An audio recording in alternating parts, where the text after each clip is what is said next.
Hello student. तो हम लोग पढ़ रहे थे क्या? हम लोग पढ़ रहे थे क्रोमेटोग्राफी। और उस क्रोमेटोग्राफी में हमने बताया था लास्ट लेक्चर में थिन लेयर क्रोमेटोग्राफी। आज हम पढ़ेंगे सेकंड जो है वो क्या है उसका, पार्टीशन क्रोमेटोग्राफी। ठीक है, पार्टीशन क्रोमेटोग्राफी हम पढ़ेंगे। तो हेडिंग डालेंगे क्या? Partition chromatography.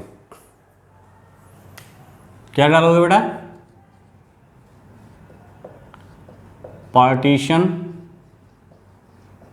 क्रोमेटोग्राफी, और इसको क्या बोलते हैं? Paper chromatography.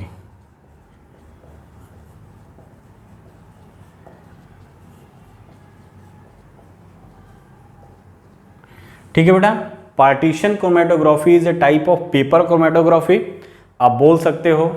ठीक है, ये डिफरेंशियल पार्टीशन पे डिफरेंस बेस्ड है, यानी कि जो हमारा सेपरेटिंग मिक्सचर है जिसको हमको सेपरेट आउट करना है ऑर्गेनिक कंपाउंड का, उसका डिफरेंशियल पार्टीशन होगा किसके बीच?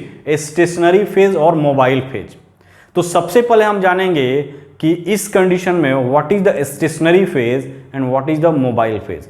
क्रोमेटोग्राफी टेक्निक में सबसे इंपॉर्टेंट पॉइंट यही होता है कि स्टेशनरी फेज क्या है और मोबाइल फेज क्या है। ठीक है, तो यदि हम बात करेंगे पार्टीशन क्रोमेटोग्राफी की, तो पार्टीशन क्रोमेटोग्राफी में जो स्टेशनरी फेज और मोबाइल फेज के बीच जो डिफरेंशियल एडजॉर्प्शन या पार्टीशन होगा मिक्सचर का, ठीक है, उसी डिफरेंशियल एडजॉर्प्शन और पार्टीशन के बेस पे हम अलग अलग कंपोनेंट को क्या करेंगे? डिफरेंशिएट आउट कर लेंगे। कैसे करेंगे उन तमाम चीजों को हम लोग यहां पे देखेंगे। तो सबसे पहले हमको जानना क्या है बेटा यहां पे? It is a special type, it is a type of paper chromatography.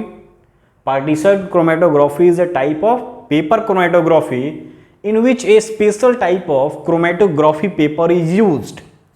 इसमें एक special type of chromatography paper use किया जाता है। अगर आपको थिन लेयर क्रोमेटोग्राफी का कंसेप्ट क्लियर है, सेम डिक्टो 100% पैरेलल वही चीजें हैं, बट यहां स्टेशनरी फेज और मोबाइल फेज में थोड़ा सा स्टेशनरी फेज में डिफरेंस है। वहां पे जो स्टेशनरी फेज था वो क्या था? थिन लेयर प्लेट था जिस पर हमने सिलिका और एल्यूमिना का एडजॉर्प्शन कराया था। ठीक है, यहां पे अगर बात करोगे तो यहां पे क्या लिखते हैं? वहां पे ग्लास प्लेट पे हमने लेयरिंग किया था। यहां पे एक पेपर होता है, एक special type of chromatographic paper आता है। ठीक है, उस क्रोमेटोग्राफिक पेपर को हम कट डाउन करते हैं स्लाइड के रूप में। ठीक है, यानी कि स्लाइड के रूप में अगर बात करोगे तो ये देखो, ये जो है ये एक तरह की स्लाइड ही है, ये इस तरह से स्लाइड है, इसको बीच से कट कर दो, हाफ स्लाइड, यानी कि हम इसको क्या करेंगे? पेपर को कट करते हैं और पेपर को कट करते हैं एक स्लाइड फॉर्म में। तो एक्चुअल में यहां पे जो स्टेशनरी फेज होता है बेटा, उस पेपर में जो वाटर ट्रैप्ड होगा, यानी उस पेपर में जो मॉइस्चर ट्रैप्ड होगा वाटर, वो water act as a stationary phase, और जो सॉल्वेंट हम यूज करेंगे act as the mobile phase. बस यही डिफरेंस है थिन लेयर क्रोमेटोग्राफी में और पेपर क्रोमेटोग्राफी या पार्टीशन क्रोमेटोग्राफी में। तो पार्टीशन क्रोमेटोग्राफी में stationary phase is a water trapped in the chromatography paper.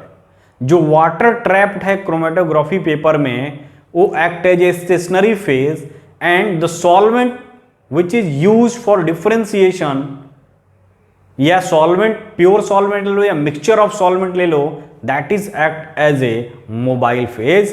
तो यहां पे अगर हम बात करेंगे तो इन partition chromatography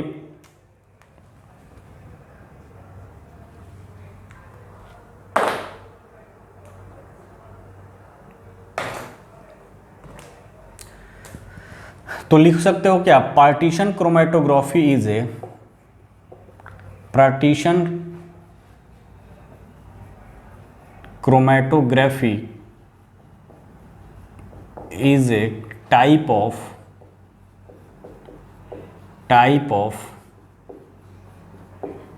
paper chromatography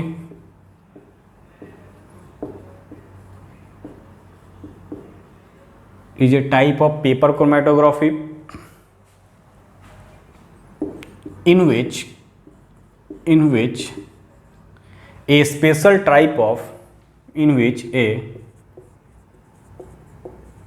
a special type of chromatography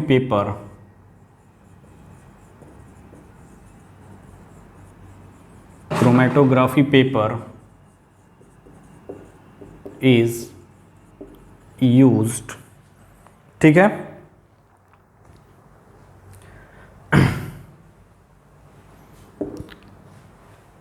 ठीक है, तो स्टेशनरी फेज की अगर बात करोगे यहां पे,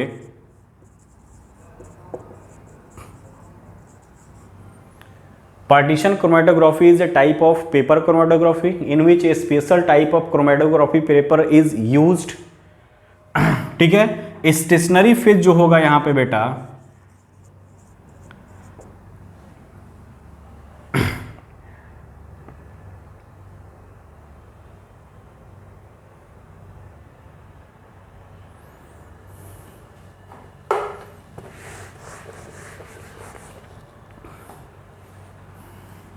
an organic compound, an organic mixture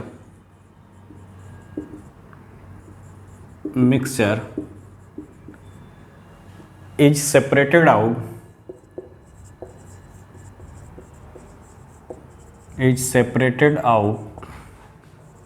based on differential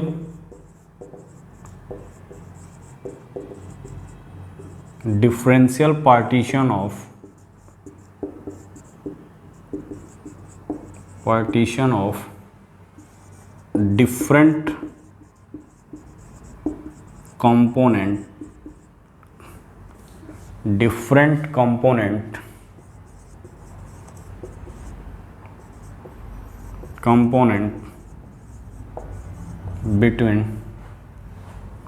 different component between two phase, that is stationary phase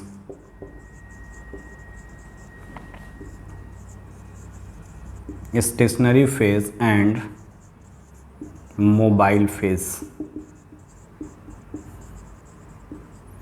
ठीक है। तो अगर हम बात करें यहाँ पे स्टेशनरी फेज क्या होता है बेटा, स्टेशनरी फेज जो होता है वो क्या होता है, वाटर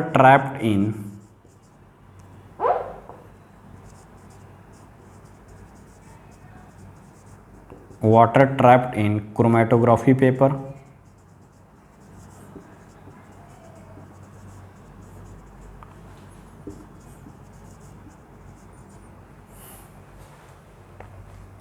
और जो मोबाइल फेज होता है बेटा, मोबाइल फेज होगा वो क्या होगा, सॉल्वेंट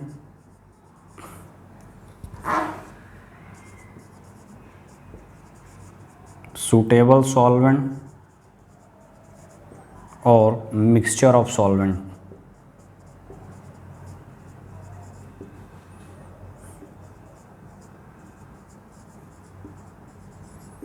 प्योर सॉल्वेंट ले लो या दो मिक्सचर ऑफ टू सॉल्वेंट, ठीक है। तो कहने का मतलब कि partition chromatography is a type of paper chromatography, इसमें एक special type of chromatography paper का यूज करते हैं। An organic mixture which is separated out based on differential partition of different component between two phase. इस दो phase में यानी stationary phase और मोबाइल फेज में उनका जो डिफरेंशियल एडजॉर्प्शन होगा या डिफरेंशियल पार्टीशन होगा, उसी के बेसिस पे हम ऑर्गेनिक कंपाउंड के मिक्सचर को क्या करते हैं, सेपरेट आउट कर लेते हैं। तो देखो बेटा करते क्या हैं, इसको छाप लो फटाक से। स्टेशनरी फेज यहां पे अगर बात करोगे तो हमने लिखा कि स्टेशनरी फेज एक्ट कौन सा करता है, वाटर ट्रैप्ड इन क्रोमेटोग्राफी पेपर। ये जो पेपर लोगे, सपोज करो, ठीक है, थोड़ा सा मैं आपको ये है, दिस इज सपोज करो ये क्रोमेटोग्राफी पेपर है, ठीक है, ये क्रोमेटोग्राफी पेपर है ठीक है, इस टाइप से। This is the chromatography paper, इसको स्लाइड के रूप में काटा। अब इस क्रोमेटोग्राफी पेपर में क्या होता है बेटा, जैसे फिल्टर पेपर होता है, तुम शायद देखे नहीं होगे, लैब जाओगे तो मिलेगा तुमको फिल्टर पेपर, उसी का एक स्टैंडर्ड पेपर होता है, that is the chromatography paper. वो स्पेशली क्रोमेटोग्राफी के लिए ही आता है। उस क्रोमेटोग्राफी पेपर में जो वाटर ट्रैप्ड होंगे, यानी मॉइस्चर जो ट्रैप होगा, ये पेपर डायरेक्ट न क्या है, स्टेशनरी फेज की तरह काम नहीं करेगा। जैसे थिन लेयर में क्या था, थिन लेयर में हमने बताया था कि ये ग्लास का स्लाइड्स होता है, उस पर हमने ग्लास और एल्यूमिना और सिलिका का लेयरिंग करते हैं, और वही एल्यूमिना और सिलिका एडजॉर्बेंट की तरह काम करता है और act as a stationary phase. But in case of partition chromatography, that is the paper chromatography, a special type of paper use करते हैं, that is known as chromatography paper.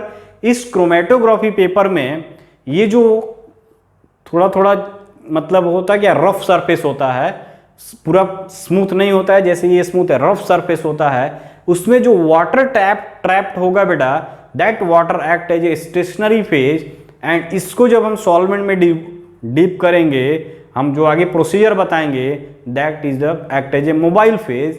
और उस सॉल्वेंट यानी स्टेशनरी फेज और mobile phase के बीच जो mixture को सेपरेट आउट करने का वही पार्टीशन होगा, ठीक है, इस पेपर पे। उससे हम क्या निकालेंगे, आरए वैल्यू निकालेंगे, और डिफरेंट आरए वैल्यू के अकॉर्डिंग हम डिफरेंट कंपोनेंट को क्या करेंगे, सेपरेट आउट कर लेंगे। तो देखो करते क्या है बेटा, तो इसको फटाक से छाप लो, फिर मैं आगे बताता हूं।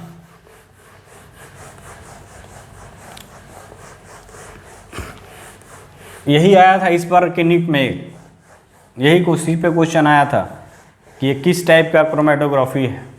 तो ये क्या है बेटा, पेपर क्रोमेटोग्राफी का एग्जांपल है पार्टीशन क्रोमेटोग्राफी। तो छोटे छोटे क्वेश्चन आते हैं, ठीक है। तो यदि हम प्रोसीजर की बात करें यहां पे,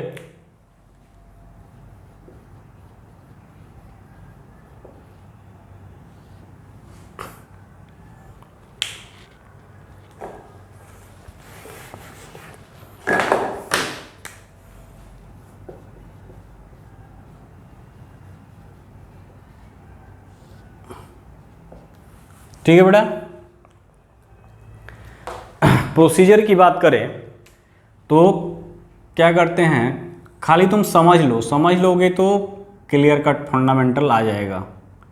this is the paper chromatography paper, ठीक है, ये पेपर क्रोमेटोग्राफी है, ठीक, पेपर यानी कि क्रोमेटोग्राफी पेपर,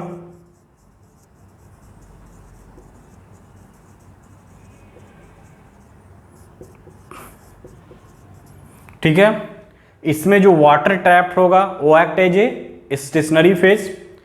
अब इस पेपर क्रोमेटोग्राफी पेपर में क्या करते हैं बेटा, फर्स्ट स्टेप ये लिए, अगर मान लो सर्कुलर मिला है तो उसको कट डाउन करते हैं सीजर से, लैब में कट डाउन करोगे, इस स्ट्रिप में फॉर्म में लाओगे, क्रोमेटोग्राफी पेपर हो गया। अब इस क्रोमेटोग्राफी पेपर पे जैसे थिन लेयर में करते थे, सेम वही चीज करना है। क्या करना है कि स्केल से इसके वन एंड से क्या करोगे बेटा, एक एंड से 2 सेंटीमीटर की दूरी पे, डिस्टेंस पे, यहां मान लो ये 2 सेंटीमीटर है, हम एक पेंसिल से लाइन खींचेंगे। किससे खींचेंगे बेटा, एकदम हल्का लाइन खींचेंगे with the help of pencil. Pencil से हम एक स्ट्रेट लाइन खींचेंगे, बिल्कुल स्ट्रेट लाइन, थोड़ा भी टेढ़ा मेढ़ा नहीं होना चाहिए। ये स्ट्रेट लाइन खींचे तो this line is known as base line. क्या बोलते हैं बेटा इसको, बेस लाइन। क्या बोलते हैं, base line. This is the base line. अब इस बेस लाइन के ऊपर क्या करेंगे बेटा, जो ऑर्गेनिक कंपाउंड को सेपरेट आउट करना है, ठीक है, दिस ऑर्गेनिक कंपाउंड का जो मिक्सचर है, मिक्सचर ऑफ ऑर्गेनिक कंपाउंड को स्पॉट करेंगे, स्पॉटिंग करेंगे, यानी कि स्पॉटिंग ऑफ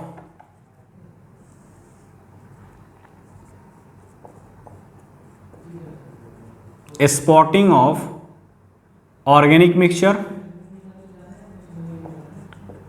जिसको सेपरेट आउट करना है, ऑर्गेनिक मिक्सचर को स्पॉटिंग करेंगे with the help of spotting of organic mixture with the help of capillary tube,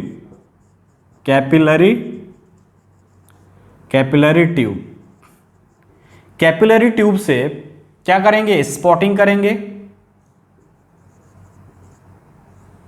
ठीक है बेटा, कैपिलरी ट्यूब से स्पॉटिंग करेंगे, यानी कि मान लो हमने मिक्सचर लिया है, इसमें क्या है, इसमें हमारा ऑर्गेनिक कंपाउंड है जिसको सेपरेट करना है।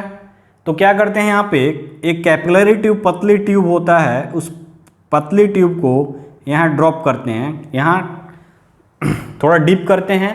डीप करते हैं तो क्या होता है, ये जो मिक्सचर है इसमें चला जाता है कैपिलरी ट्यूब में। फिर हम क्या करते हैं, ले जाकर इस बेस लाइन पे इसको टच करा देते हैं, 2-3 ड्रॉप टच करा देंगे, यानी कि नेक्स्ट स्टेप में क्या हो जाएगा, नेक्स्ट स्टेप की बात करोगे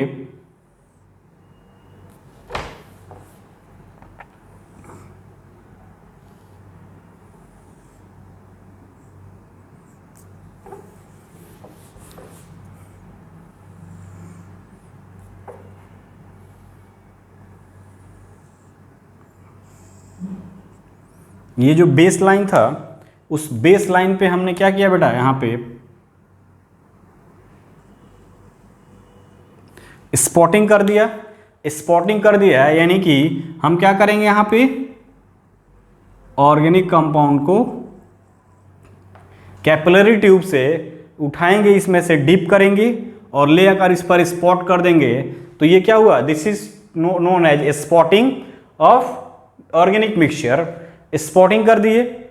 अब क्या होगा बेटा, यहाँ पे अब स्पॉटिंग करने के बाद थोड़ा देर के लिए इसको ड्राई कर लेंगे, 1 मिनट के लिए इसको ड्राई करेंगे एयर में।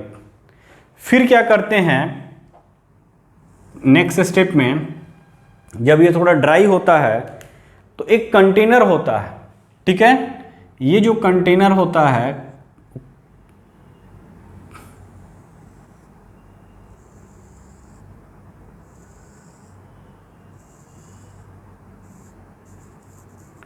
ठीक है, इस कंटेनर में क्या करते हैं, सॉल्वेंट लिए रहते हैं। जिस डाइथाइल ईथर जो भी सॉल्वेंट है, ये सब ऑर्गेनिक सॉल्वेंट का यूज करते हैं। ठीक है, ये सॉल्वेंट लिए रहेंगे। अब जब सॉल्वेंट लिए रहेंगे तो क्या करेंगे, इसको उठाकर इस बीकर में रख देंगे, सॉल्वेंट वाला बीकर में। तो इसमें जो वाटर था बेटा, इस पेपर में जो वाटर ट्रैप था, act as a stationary phase, और ये जो सॉल्वेंट यूज किए हो act as a mobile phase. अब क्या करेंगे, इसमें इस पेपर को हम क्या करेंगे, डीप करेंगे।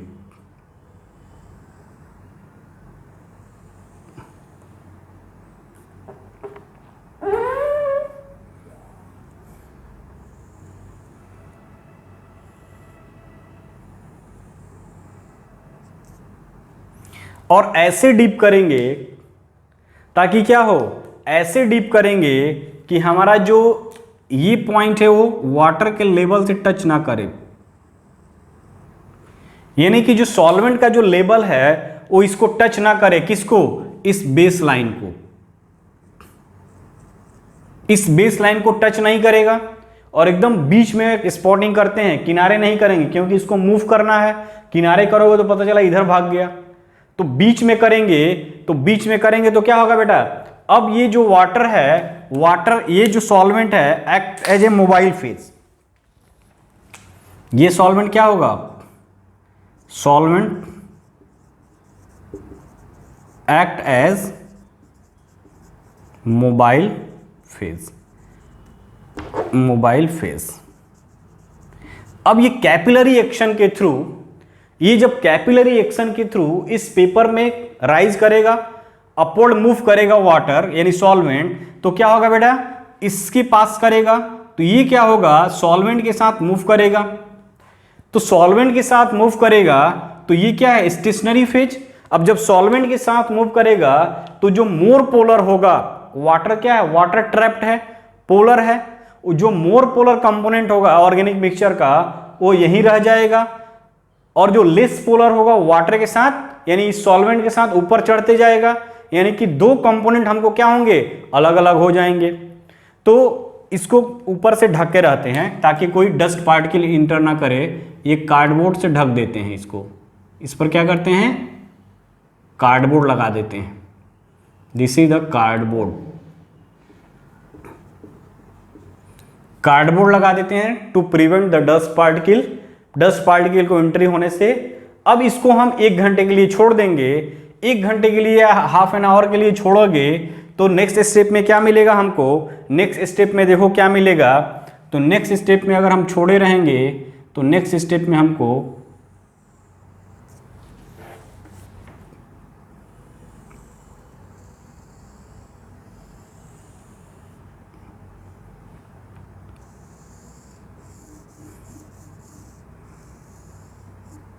ये है,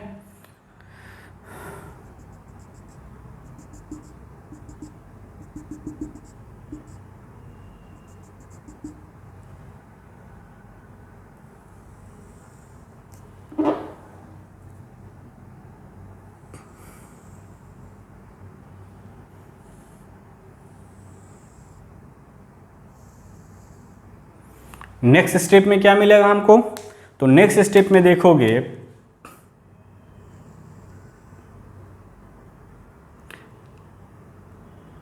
अब ये थोड़ा हल्का हो जाएगा। ये जो स्पॉटिंग किए हुए थे वो क्यों हल्का होगा बेटा, क्योंकि ये ऊपर मूव कर गया है। ठीक है, तो एक पॉइंट तुमको मान लो यहां दिख रहा है, एक पॉइंट तुमको यहां दिख रहा है। ठीक है, ऐसे दिख रहा है।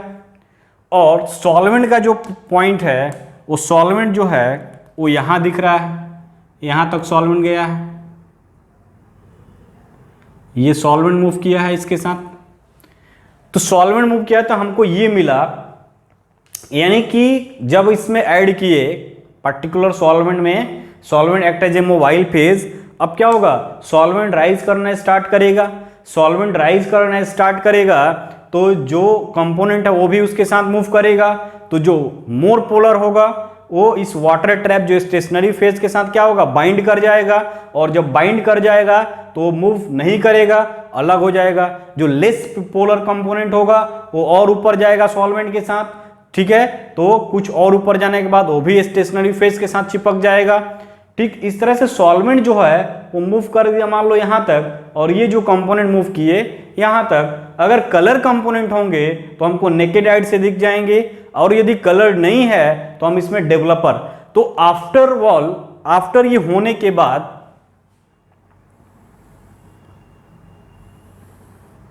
ये कार्डबोर्ड से ढका हुआ है। ठीक है, ये कार्डबोर्ड से ढका हुआ है। होने के बाद ये सब प्रोसेस जब हो गया, तो होने के बाद जब सेपरेट आउट हो गया तो उसके बाद जो बनता है, यानी कि इस फिल्टर पेपर को बोलेंगे क्रोमैटोग्राम। क्या बोलेंगे बेटा, क्रोमैटोग्राम। यानी कि फिल्टर पेपर नहीं, क्रोमैटोग्राफी पेपर जब डेवलप हो गया, कलर सेपरेट आउट हो गया, सब कुछ हो गया, उसको बोलेंगे क्या, क्रोमैटोग्राम। तो दिस इज अ क्रोमैटोग्राम। क्या बोलेंगे बेटा, क्रोमैटो यहां लिख देता हूं। ये जो है क्रोमैटोग्राम,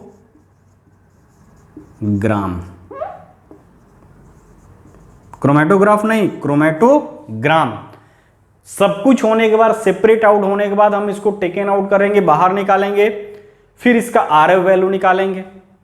सेम वही कंडीशन है, आरएफ वैल्यू यानी distance travel by the component upon distance travel by the solvent. जो मोबाइल फेज का सॉल्वेंट है, आरएफ वैल्यू निकालेंगे सबका, और आरएफ वैल्यू निकालने के बाद अलग अलग आरएफ वैल्यू डिनोट करेंगे। आरएफ वैल्यू जो होती है 0 से 1 के बीच लाई करती है। ठीक है, उस बेसिस पे हम बता देंगे जिसका कम आरएफ वैल्यू वो मोर पोलर, जिसका ज्यादा आरएफ वैल्यू वो हाई पोलर, वो लेस पोलर। ठीक है, यानी कि अगर बात करें तो इसको हमने बोला क्या, क्रोमैटोग्राम। अब इसी क्रोमैटोग्राम से हम क्या निकालेंगे बेटा, आरएफ वैल्यू। आरएफ वैल्यू कैसे निकालेंगे, तो देखियो यहां पे इसको फटाक से बना लो, बना लिए। इस चीज को हम लेंगे यहां पे, तो इसको हम हटाते हैं।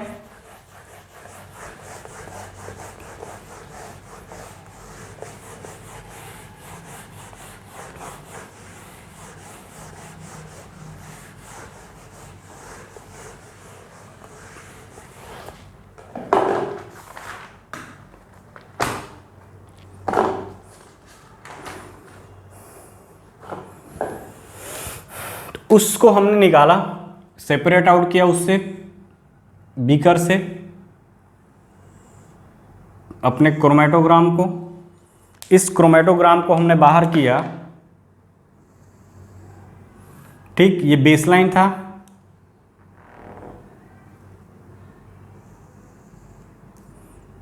टू सेंटीमीटर के आसपास है, ये बेसलाइन है। अब इस बेसलाइन पे हमने देखा क्या बेटा, यहां पे हम ये ट्रेवल किया था एक कंपोनेंट यहां पे ट्रेवल किया था, और सॉल्वेंट का लाइन ये है। तो this is the solvent line, ठीक है। This is the base line, ठीक है। और सॉल्वेंट इस बेस लाइन से इस डिस्टेंस को मेजर करेंगे स्केल के थ्रू, और इसी बेस लाइन से इसका डिस्टेंस मेजर करेंगे, ठीक है। और इसी बेस लाइन से इसका डिस्टेंस मेजर करेंगे, ठीक है। मान लो ये A है, ये B है और ये X है,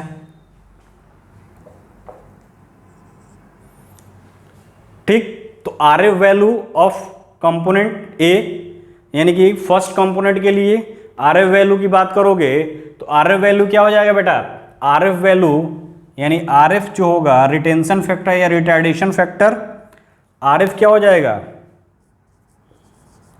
रिटार्डेशन और रिटेंशन फैक्टर, जिसको बोलते हैं आरएफ वैल्यू, क्या होगा बेटा, distance travelled by component upon distance travelled by solvent,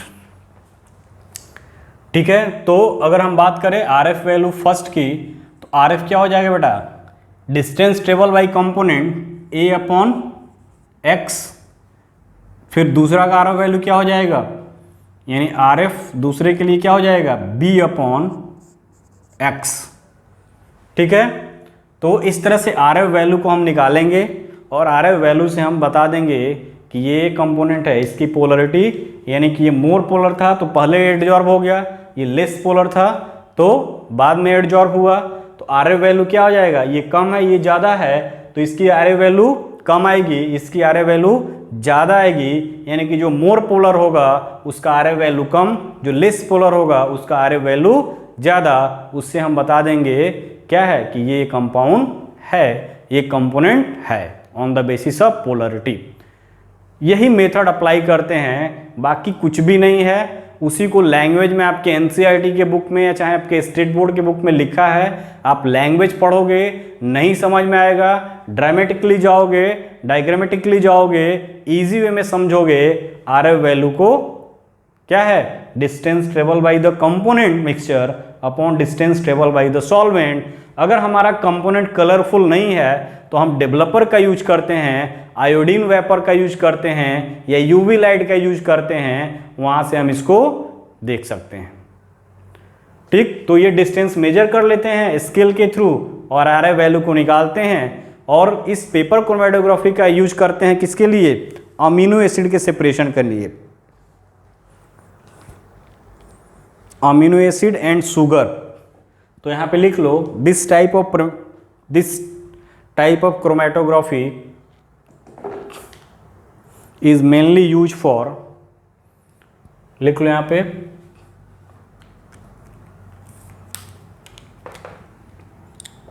it is used for separation of amino acid and sugar. It is used for separation of amino acid and sugar. Amino acid का mixture हो या sugar का mixture हो, ठीक है, glucose fructose इस सब का मिक्सचर हो, उसको हम लोग को सेपरेट आउट करने के लिए इस पेपर और पार्टीशन क्रोमेटोग्राफी का यूज करते हैं। तो ये था पूरा बेटा क्या प्यूरिफिकेशन मेथड में सेपरेशन हम कैसे करेंगे। ठीक है, नेक्स्ट हम देखेंगे क्या, नेक्स्ट हम देखेंगे क्वालिटेटिव एनालिसिस। ये सेपरेशन का एंड खत्म हो गया, यानी कि ये सेपरेशन टेक्निक खत्म हो गया। हमने क्या क्या देखा इसमें हम लोगों ने देखा था क्या, तो सब्लिमेशन देखा, क्रिस्टलाइजेशन देखा, सब फिर हमने क्या डिस्टिलेशन देखा, फिर डिफरेंशियल एक्सट्रैक्शन देखा, फिर क्रोमेटोग्राफी देखा। ये सेपरेशन टेक्निक हमारा क्लियर हो गया। अब हम ऑर्गेनिक कंपाउंड को सेपरेट आउट तो कर लिए हैं,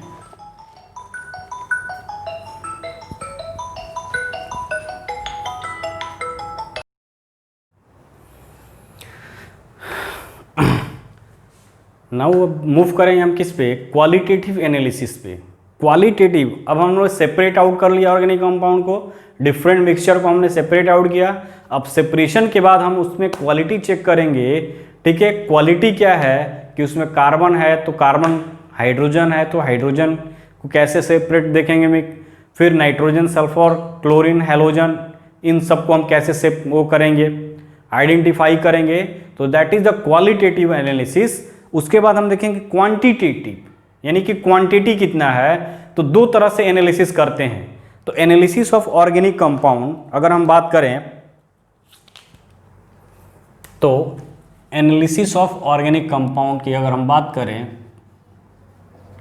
एनालिसिस ऑफ कंपाउंड, तो एक होता है क्वालिटेटिव,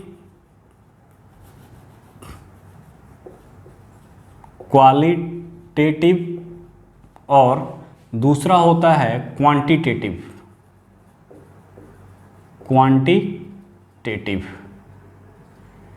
तो क्वालिटेटिव और क्वांटिटेटिव, क्वालिटी का मतलब और क्वांटिटी का मतलब दो अलग अलग चीजें हैं। ये क्वांटिटी और ये क्वालिटी। अगर हम बात करें तो क्वालिटी और क्वांटिटी दो अलग चीजें हैं, तो उसी का हम एनालिसिस करेंगे। तो सबसे पहले हम देखेंगे क्वालिटेटिव, यानी कि उस ऑर्गेनिक कंपाउंड में किस क्वालिटी के एलिमेंट हैं, नाइट्रोजन है कि कार्बन है कि हाइड्रोजन है। और आपको पता होना चाहिए कि organic compound is mainly composed of carbon and hydrogen. The core element is carbon and other element is subsidiary element, उसके सहायक एलिमेंट होते हैं। तो ऑर्गेनिक कंपाउंड 10 एलिमेंट से ही लिमिटेड है, carbon, hydrogen, oxygen, nitrogen, sulphur, halogen. That is the core concept of organic chemistry. यानी कि organic compound की अगर बात करोगे तो क्वालिटेटिव और क्वांटिटेटिव की दो एस्पेक्ट होती है किसी भी एनालिसिस की। तुम ऑर्गेनिक की बात करो या इनऑर्गेनिक की बात करो, बट हम यहाँ पे ऑर्गेनिक की बात करेंगे।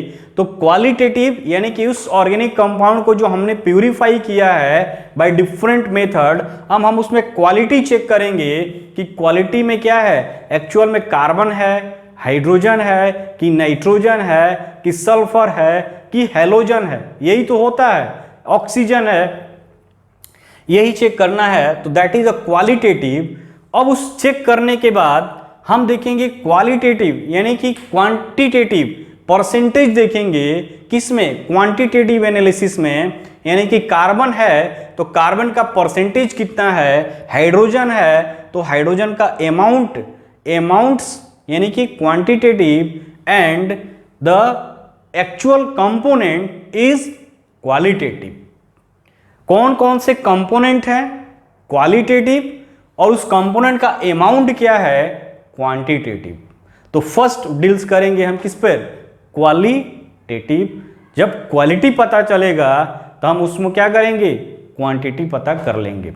जैसे आप मार्केट जाते हो, कोई भी अगर सामान ले रहे हो, ठीक है, कोई भी तुम चीजें ले रहे हो, मान लो तुम कपड़ा ही खरीद रहे हो, तो सबसे पहले तुम क्वालिटी देखते हो, ब्रांड देखते हो, ठीक है, कि ये पीटर इंग्लैंड का है, ठीक है, या दूसरे ब्रांड्स का है, सियाराम का है कि क्या है, तो तुम क्वालिटी चेक करते हो। अब उस क्वालिटी में भी कपड़े की क्वालिटी देखोगे कि कॉटन है कि रेयान है कि पॉलिस्टर है, तो दैट इज अ क्वालिटी, ठीक है। और उस क्वालिटी में अब जो क्वांटिटी पूछोगे कि what amount of polyester and what amount of cotton, यानी परसेंटेज क्या है पॉलिस्टर और कॉटन का, तो दुकानदार जो बताएगा वो क्या होगा, क्वांटिटेटिव एनालिसिस। तो सेम पैटर्न यहाँ पे भी है। ऑर्गेनिक कंपाउंड को जो प्यूरिफाई किए हैं उसमें हम एलिमेंट को आइडेंटिफाई करेंगे with the help of qualitative analysis and the percentage of element is identify with the help of quantitative analysis. तो first we deals about what, qualitative analysis, ठीक है। तो हेडिंग पड़ेगा क्या बेटा, qualitative analysis of organic compound. तो heading डालोगे qualitative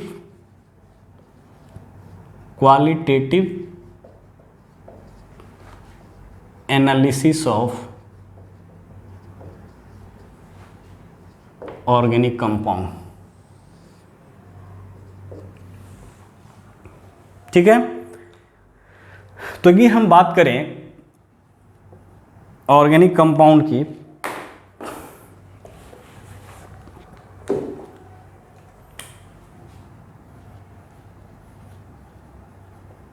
organic compound, तो ऑर्गेनिक कंपाउंड की अगर बात करोगे तो कोर एलिमेंट क्या होता है,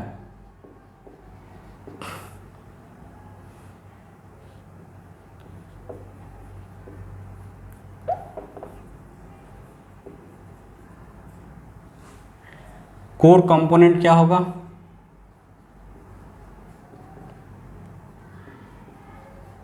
कोर कंपोनेंट की बात करोगे तो कार्बन होगा एंड हाइड्रोजन होगा। सब्सिडियरी कंपोनेंट की बात करोगे तो क्या हो सकता है बेटा, नाइट्रोजन होगा, सल्फर होगा, हैलोजन होगा, एक्स यानी क्या हो सकता है, halogen and phosphorus and oxygen. तो this is the organic compound. Organic compound की कोर एलिमेंट की बात करोगे या मेन कॉन्स्टिट्यूएंट की बात करोगे, कोर कंपोनेंट और मेन कॉन्स्टिट्यूएंट,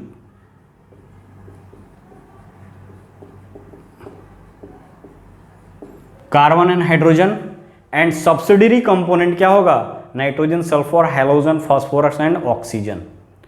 तो सबसे पहले हम देखेंगे क्या, qualitative and analysis of core component यानी डिटेक्शन ऑफ कोर एलिमेंट। तो फर्स्ट हेडिंग डालोगे detection of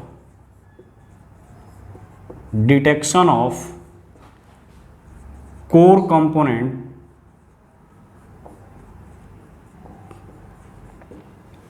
detection of core component क्या होगा, डिटेक्शन ऑफ कोर कंपोनेंट यानी carbon and hydrogen.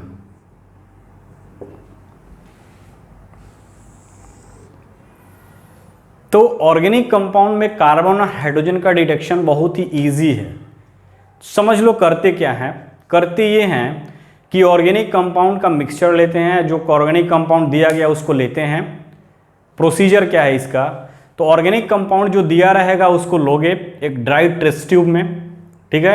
Test tube शायद तुम देखे भी नहीं होगे, क्योंकि तुम स्कूल तो जाते नहीं हो तो पता नहीं होगा। टेस्ट ट्यूब आता है, पतला सा होता है रॉड की टाइप का, और बीच में क्या होता है, जैसे ग्लास होता है उसी का एकदम स्मॉलेस्ट वर्जन और पतला वर्जन समझ लो।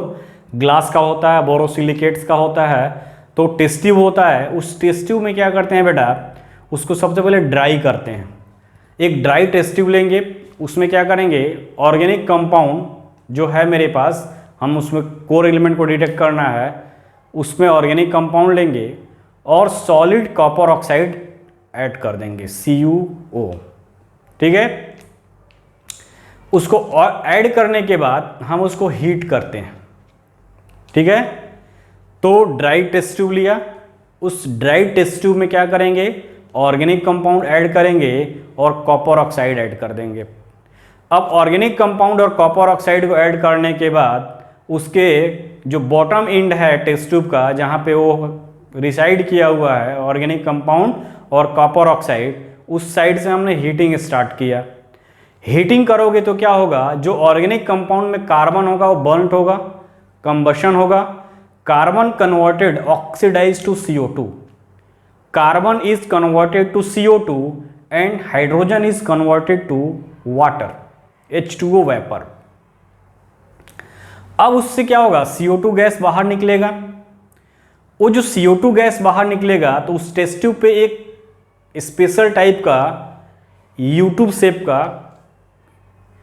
ठीक है, U शेप का एक कंडेंसर टाइप का लगाए रहते हैं, बताएंगे उसमें करते क्या हैं।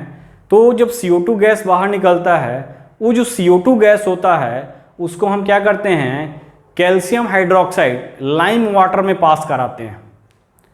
तो जब access of CO2 lime water में पास करता है, तो जिसको लाइम वाटर बोलते हैं, कैल्शियम हाइड्रोक्साइड CaOH2, ये लाइम वाटर का जो कलर जो होता है वो मिल्की हो जाता है। ध्यान से सुनना, organic compound is taken in test tube with the copper oxide and heated with the burner. Now the organic compound, the carbon component oxidized to CO2 and hydrogen component oxidized to water, H2O. तो carbon component जो CO2 में convert हुआ gas में, वो gas बाहर जब निकलेगा उस गैस को हम क्या करते हैं, डायरेक्ट हम लाइम वाटर में प्रोवाइड कराते हैं। लाइम वाटर में जब वो गैस जाता है तो लाइम वाटर एकदम प्योर वाटर की तरह होता है। वो लाइम वाटर होता क्या, एक्चुअल में कैल्शियम हाइड्रोक्साइड होता है। तो लाइम वाटर जब लाइम वाटर में कार्बन डाइऑक्साइड पास करता है, this lime water turn into milky, जो मिल्क का कलर होता है उस तरह से मिल्की कलर आ जाता है due to the formation of calcium carbonate. Calcium hydroxide से कैल्शियम कार्बोनेट में कन्वर्ट हो जाता है और the colour of calcium carbonate is white. तो lime water becomes milky, that confirm the presence of CO2 gas, and this CO2 gas is come from the combustion of carbon, which indicate that this organic compound contain carbon. Simple है, कुछ भी नहीं है। जो water निकला उसी water को हम कॉपर सल्फेट्स के साथ ऐड कराते हैं वाटर वेपर को।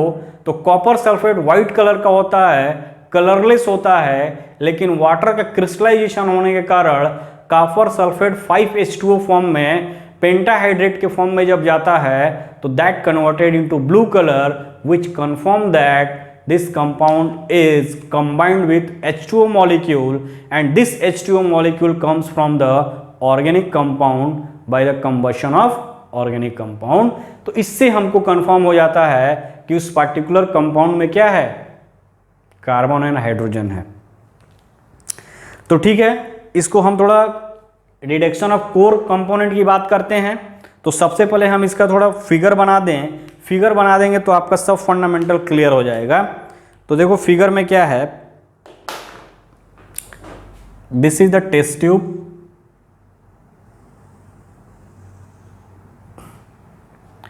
ठीक है। ये क्या है बेटा, टेस्ट ट्यूब है।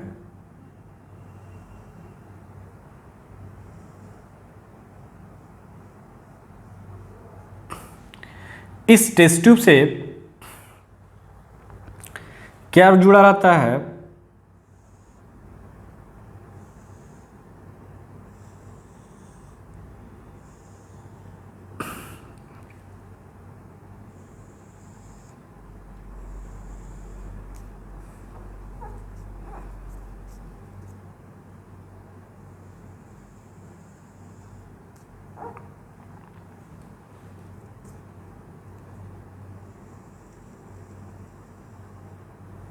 ये है, ठीक।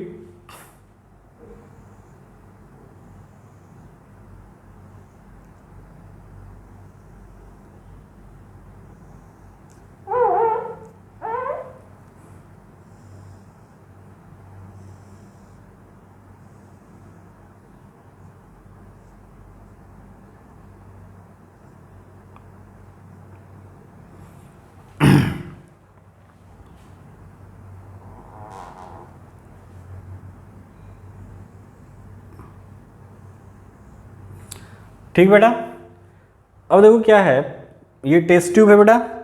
अब इस टेस्ट ट्यूब को हमने यहाँ पे हीट किया,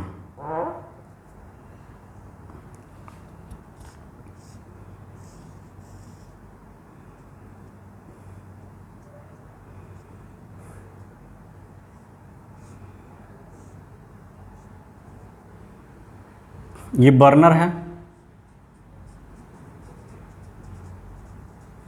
इसमें क्या है, ऑर्गेनिक कंपाउंड, ठीक है, ऑर्गेनिक कंपाउंड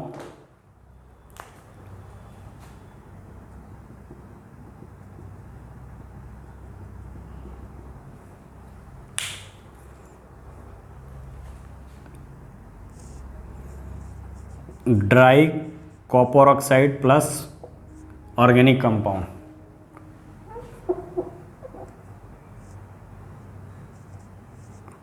ये है dry copper oxide plus organic compound है यहाँ पे, ठीक है बेटा। अब देखो यहाँ पे ये बर्नर हो गया। अब क्या करते हैं, यहाँ पे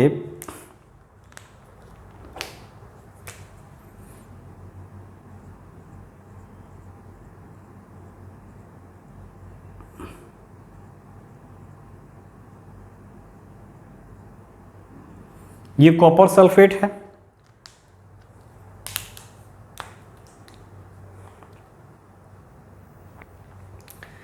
अब देखो ये अगर इसकी बात करेंगे तो यहां कलर तो मैं वाइट दिखा नहीं सकता, ये है, इसमें हमने लाइम वाटर लिया है। क्या लिया बेटा, लाइम वाटर लिया है।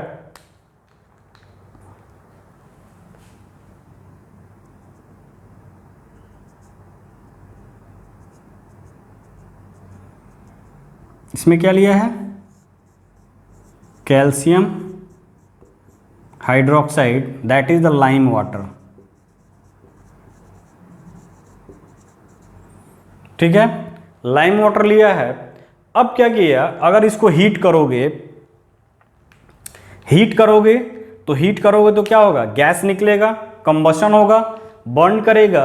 जब बर्न करेगा तो क्या होगा बेटा, बर्न करेगा तो कार्बन डाइऑक्साइड यानी कार्बन जो है वो CO2 में कन्वर्ट होगा, carbon converted into CO2 and hydrogen converted into water. अब क्या होगा, ये जो ट्यूब होता है उस पर कॉपर सल्फेट की लेयरिंग होती है। कॉपर सल्फेट की लेयरिंग होने के कारण ये व्हाइट कलर का होता है, कॉपर सल्फेट व्हाइट कलर का होता है। अब क्या होगा कि जब ये पास करेगा CO2 गैस, तो CO2 गैस पास करेगा, पास करके क्या होगा, जब इधर से आएगा यहाँ पे ये CO2 gas, this is the CO2 gas pass करेगा, इधर से आएगा, जब इसमें मिक्स होगा तो कैल्शियम लाइम वाटर क्या होगा, लाइम वाटर बिकम्स मिल्की। तो यहां पे लिखोगे Lyme's water becomes, lime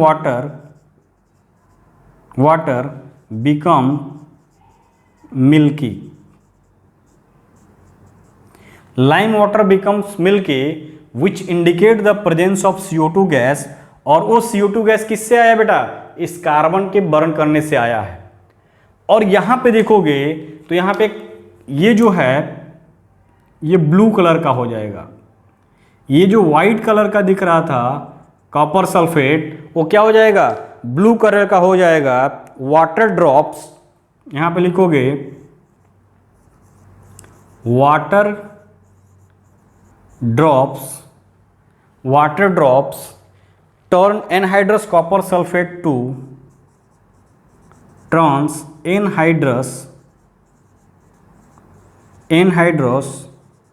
copper sulphate क्या होता है बेटा, white to hydrous copper sulphate, anhydrous copper sulphate white to blue colour. ठीक है, वाटर जो ड्रॉप था टर्न का क्या, turn anhydrous copper sulphate white colour से to blue colour which indicate the presence of H2O, और H2O का presence क्या इंडिकेट कर रहा है कि H2O आया कहां से, due to the combustion of water, due to combustion of hydrogen. तो यही टेक्निक है बेटा, यही टेक्निक है जिस टेक्निक का हम यूज करके कॉपर और कार्बन और हाइड्रोजन का सेपरेट करते हैं। तो लिख सकते हो इसी को,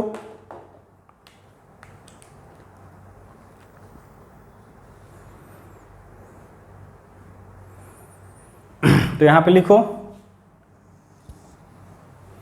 ये है उसी चीज को लिखना है। क्या लिखोगे, carbon and hydrogen are detected by, carbon and hydrogen are detected by heating with copper oxide in a dry test tube.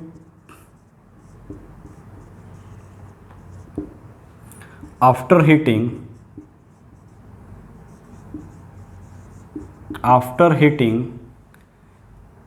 carbon and hydrogen,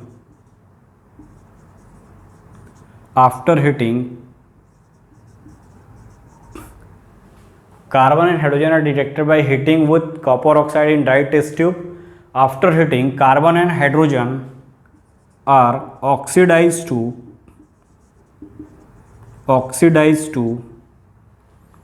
CO2 and H2O. CO2 gas pass through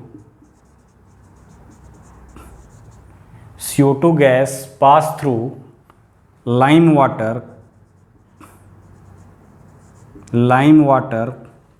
क्या होता है, calcium hydroxide, lime water, CO2 gas pass through lime water, calcium hydroxide के CO2 gas pass through lime water turn milky, CO2 gas pass through lime water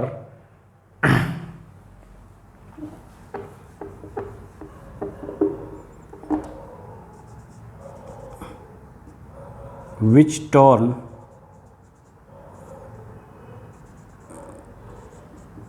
milky, while H2O turn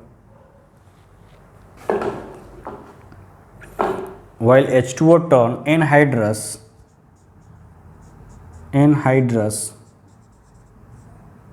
copper sulfate to blue. Anhydrous copper sulphate किस में होता है बेटा, blue colour में convert हो जाता है, और CO2 जो होता है वो लाइम वाटर को क्या करता है, मिल्की कर देता है। ठीक है, तो ये है कार्बन और हाइड्रोजन का डिटेक्शन। अब इसका केमिस्ट्री क्या है, एक्चुअल में होता क्या है, तो केमिस्ट्री की बात करेंगे तो केमिस्ट्री इसके अंदर क्या होगा उसको हम देख लेंगे।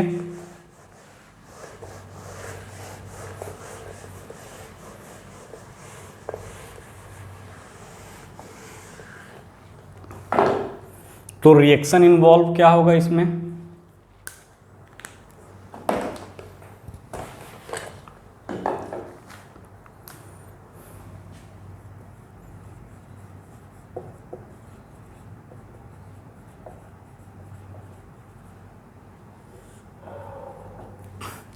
तो कॉपर ऑक्साइड के साथ हीट करोगे, किस में कन्वर्ट हो रहा है बेटा, CO2 में, ठीक है, CO2 में, और ये 2Cu यहाँ पे 2 हो जाएगा। ये CO2 जो है, this CO2 is pass through calcium hydroxide, this is the lime water. Lime water क्या होता है बेटा, कलरलेस, ठीक है। ये लाइम वाटर क्या होता है, कलरलेस होता है। ये लाइम वाटर से जब पास करता है तो कैल्शियम कार्बोनेट का प्रिसिपिटेट बनाएगा प्लस वाटर, ये वाइट होता है,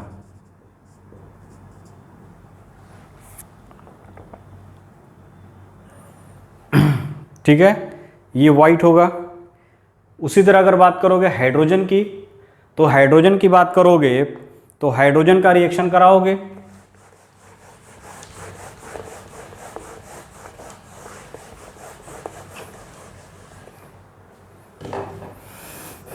तो हाइड्रोजन है कॉपर ऑक्साइड के साथ रिएक्शन करेगा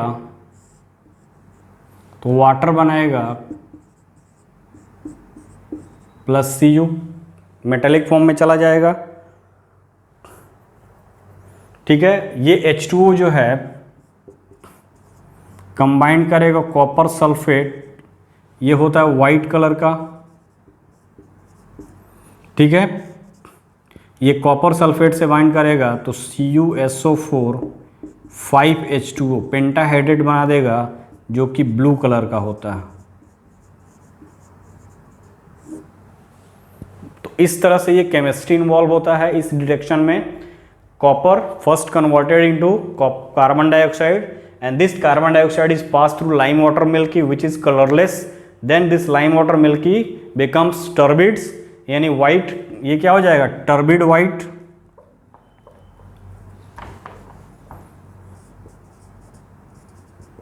turbid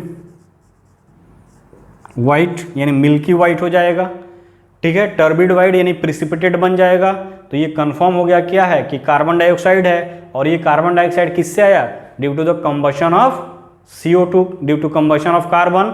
उसी तरह अगर हाइड्रोजन की बात करोगे तो हाइड्रोजन कॉपर ऑक्साइड से वाटर मॉलिक्यूल बनाएगा, इस वाटर मॉलिक्यूल को कॉपर सल्फेट के थ्रू पास कराओगे तो कॉपर सल्फेट व्हाइट कलर से वो ब्लू कलर में कन्वर्ट हो जाएगा due to the formation of pentahydrate copper sulphate, ठीक है। तो इस तरह से हम कोर एलिमेंट का डिटेक्शन करते हैं, किससे, इस मेथड से, ठीक है बेटा। नेक्स्ट लेक्चर में हम देखेंगे क्या, नेक्स्ट लेक्चर में हम देखेंगे कि हम नाइट्रोजन सब्सिडियरी एलिमेंट का कैसे डिटेक्शन करेंगे, ठीक है। तो नेक्स्ट लेक्चर में आपको लेकर आएंगे कि सब्सिडियरी एलिमेंट का हम डिटेक्शन कैसे करेंगे, यानी नाइट्रोजन, सल्फर, हैलोजन, ठीक है।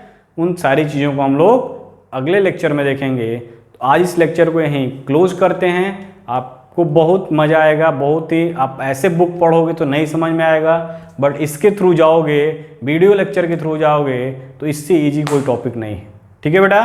तो आज इस लेक्चर को यहीं क्लोज करते हैं। आप अच्छे से नोट्स बनाइए, अच्छे से पढ़िए, हाइड्रोकार्बन पे जितने क्वेश्चन आपको मिल रहा है उसको सॉल्व आउट करते जाइए, बिकॉज इंपॉर्टेंट टॉपिक है एल्कीन और एल्काइन, ठीक है बेटा। तो इस लेक्चर को यहीं क्लोज करते हैं। आप अच्छे से पढ़िए, नोट्स बनाइए, सेफ रहिए, कोरोना से बचिए, पढ़ते रहिए और आगे बढ़ते रहिए। Bye bye.